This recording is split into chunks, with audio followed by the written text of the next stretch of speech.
बसा एक छोटा सा घर था। मिट्टी की दीवारें, फूस की छत और सामने थोड़ी सी खुली जगह जहां बैल की जगह बकरी बंधी रहती थी।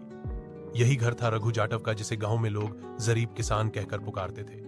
जरीब इसलिए क्योंकि उसके पास खेती के नाम पर कुल एक जरीब जमीन थी। वही जमीन जिस पर साल में कभी बाजरा उगता, कभी अरहर की फसल। उस पर भी बरसात की मार और सूखे का संकट उसके सपनों को बार बार रौंद देता। रघु के घर में 5 बेटियां थीं, गौरी, संजू, बिमला, कमला और सबसे छोटी प्यारी बेटा कोई नहीं था।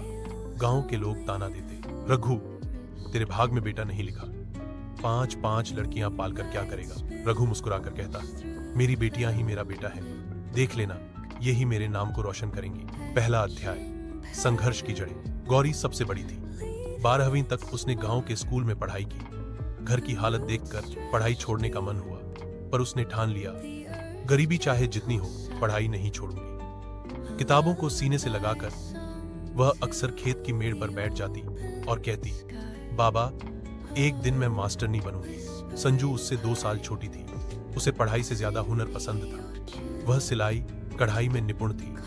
गांव की औरतें अपनी फटी साड़ियां और बच्चों के कपड़े उसे सिलने को देती। धीरे धीरे उसके हाथ की कला मशहूर होने लगी। बिमला पढ़ाई में औसत थी, पर उसके भीतर गाने बजाने का शौक था। मेले ठेलों में जब ढोलक बजती, रस्सी जल गई पर बल नहीं गया।